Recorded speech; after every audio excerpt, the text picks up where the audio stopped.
자, 수열의 합과 수열의 일반항 사이의 관계에 대해서 한번 정리를 해볼 건데, 자, 수열의 합 S에는 보통 뭘 얘기하는 거냐면은 첫 번째 항부터 몇 번째 항까지, 두 번째, 세 번째 쭉 해서 n번째 항까지 합을 수열의 합 SN이라고 하는 거고, 뭐 일반항 A에는 n번째 항을 우리는 일반항 AN이라고 하겠지, 그치? 자, 보통 우리가 AN을 이용해서 SN 구하는 문제들이 종종 나오는데, 반대로 SN을 알고 있을 때 이걸 가지고 AN을 구하는 문제들이 나온다는 거야, 그치? 자, 그러면 H24번부터 보면은, 자, 우리가 이거를 이해한 걸 가지고 풀어도 되고, 뭐 그걸 공식이라고도 할 수 있고, 또는 이걸 정리해서 잘 배경 지식으로 만들어 놓으면 문제에서 되게 간단하게 문제를 해결할 수 있을 거야. 자, 일단 SN을 가지고서 AN을 구한다 함은 무슨 얘기냐면은, 자, SN이 의미하는 게 뭐냐면은 첫 번째 항부터 몇 번째 항까지의 합을 얘기하는 거야. n번째 항까지의 합을 얘기하는 거지. 그럼 그 앞에는 AN-1 이렇게 있는 거야. 아, 그니까 우리는 얘를 구하려면은 SN에다가 SN-1을 빼주면 되는 거야. 즉 A1부터 저기 AN-1까지의 항의 합이 SN-1이잖아. 그럼 그 둘을 이렇게 서로 빼주면 된다는 얘기지. 즉 SN에서 SN-1을 빼면 뭐가 나온다? 다 지워져서 AN이 나온다. 주의할 사항은 여기 있는 n-1이 자연수가 나와야 되니까 n-1은 1부터 가능한 거지, 이렇게. 즉 n은 2, 3, 4 이렇게 가능한 거니까 n이라고 하는 값은 2보다 같거나 큰 자연수여야 된다는 거야. 그러니까 이 관계식으로 우리가 구할 수 있는 건 A2부터 구할 수 있는 거야. 그러면 A1은 어떻게 구하는 거야? 그냥 n자리에다 1을 대입해서 A1은 S1이랑 같다라는 걸로 구하면 되겠지. 자, 그래서 이 둘의 사이의 관계는 어떻게 있냐? 자, A1이라고 하는 첫째 항은 S1을 이용해서 구하고요. AN이라고 하는 것은 SN에다가 SN-1을 빼서 구한다. 얘는 n이 2보다 같거나 큰 거부터 성립한다는 얘기겠지, 그치? 자, 그러면 우리가 여기까지 얘를 이해했어. 그러면 문제를 풀어보면 되겠지. 자, 그래서 첫 번째, 요거 풀 때 AN 구하라는 거잖아. 그치? 자, 그러면은 요 아래다가 SN-1을 구해보는 거야. 그러면은 n 대신에 n-1을 넣어줬으니까 요렇게 나오고 요렇게 나오겠지. 그럼 그걸 서로 뭐 해주면 돼? 빼주면 된다는 얘기야. 이렇게. 그러면은 SN에서 SN-1을 뺐고, 그러면은 얘도 빼면 얘는 2n 빼기 1이 나올 거고, 얘도 빼면 사라지고 플러스 2를 뺐으니까 플러스 2가 돼서 이렇게 나오지. 그러면 AN이라고 하는 것은 2n 마이너스 3 이렇게 되는데 얘는 n이 2보다 같거나 클 때 가능한 거지. 자, 그럼 A1은 어떻게 구해요? 저 자리에다가 1을 대입해서 구하는 거니까 마이너스 1이네. 근데 이게 지금 잘 보니까 우리가 구한 일반항 여기에다가 1을 대입해도 마이너스 1이 나와 안 나와? 나오지. 그래서 그냥 AN은 뭐라고 구하면 되는 거야? 뭐 n이 2보다 같거나 크다 이런 거 나눌 필요가 없이 그냥 2n-3이라고 구하면 n이 1일 때부터 다 사용이 가능하다는 거지.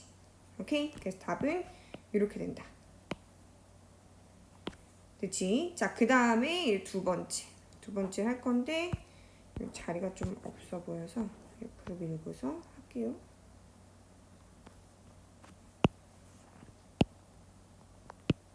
자, 여기도 마찬가지로 SN-1을 구할 거야. 그러면 이제 n-1의 제곱 빼기 1을 서로 빼주는 거지. 그러면은 SN 빼기 SN-1인데 얘는 2n-1이고 마이너스 1 마이너스 사라지지. 얘는 n이 2보다 같거나 클 때가 성립하는 거야. 자, 그러면 A1은 어떻게 되고 S1이니까 0이 되고 AN은 방금 위에서 정리했듯이 2n-1. 근데 여기 n에다 1 대입하면 이거 성립 안 하죠? 그래서 얘는 따로 이렇게 써줘야 되는 거야. 이렇게. 그래서 답을 쓸 때는 어떻게 해요? 첫 번째 A1은 0인데 AN이라고 하는 건 어떻게 구한다? 2n-1이다. n이 이보다 같거나 클 때 이렇게 나온다는 거지. 됐어? 자, 근데 이렇게 하면 돼요. 자, 그리고 r도 마찬가지로 구하면 되는데 얘는 뭐 an을 구해서 그걸 가지고서 a30이랑 a20을 구한 다음에 그 두 개 차를 구해줘도 되지. 근데 아니면 그냥 a30을 바로 구해도 되는 거야. a30을 어떻게 구하냐면 s30에다가 s29를 빼서 구할 수 있지. 마찬가지로 a20도 s20에다가 s19를 빼서 구할 수 있다는 얘기야. 그래서 둘 중에 편한 방법으로 문제를 해결해 보면 되겠지. 자, 근데 여기서 되게 중요한 거는 얘네들 형태를 지금 보면은 다 n에 대한 2차식으로 주어진 게 등차 수열의 합이잖아. 그치? 자, 그래서 우리가 이거를 이렇게 일반화 시킬 수 있다는 거야. 자, sn이라고 하는 게 a n제곱 b n제곱 플러스 c 이렇게 나와 있어. 요런 형태가 주어졌어. 자, 그럼 지금 보면은 우리가 등차 수열의 합 뭐였는지 기억나요? 등차 수열의 합 어떻게 생겼어? SN은 뭐 2분의 A 더하기 A 곱하기 N 더하기 L 쓸 수 있지만 그냥 2분의 N하고 2A 플러스 N-1D 이렇게 쓸 수 있지. 그럼 지금 얘가 N에 대한 몇 차식인지 알겠어? 2차식이지. 그리고 N으로 묶였잖아? 그럼 뭐 내가 이걸 정리해서 써보면 2분의 2AN 플러스 dn 제곱 마이너스 nd 이렇게 나오지.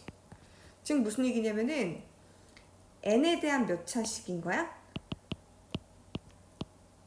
2차식인 거야. 그리고 n을 기준으로 놨을 때 상수항이 존재해 안 해? 상수항이 존재 안 해. 지금 무슨 얘기냐면은 요 c가 없으면, 즉 요렇게만 존재하면 얘는 첫째 항부터 성립하는 등차 수열의 합이라는 거야. 정리하면 여기서 상수항 C가 0이야. 그러면 어떻게 되는 거야? SN이라고 하는 건 등차 수열의 합이라고. 그러니까 첫째 항부터 등차 수열을 만족한다는 얘기야. 두 번째, C가 0이 아니야. 그럼 얘는 등차 수열의 합은 맞는데 AN이 몇 번째부터 성립하냐면은 두 번째부터 성립하니까 첫 번째 항은 S1로 따로 구해줘야 된다는 얘기야. 그래서 지금 여기에 해당하는 케이스가 요거잖아. 마찬가지로 요걸 거란 말이야. 근데 첫째 항부터 성립 안 하는 케이스가 상수항이 존재하는 요런 케이스일 거란 말이야. 그래서 우리가 그냥 SN이 n에 대한 2차식인데 상수항이 0이야. 아, 그럼 얘는 an이란 일반항이 첫째 항부터 성립하겠구나 라는 걸 한 번에 체크할 수 있다는 거지. 오케이?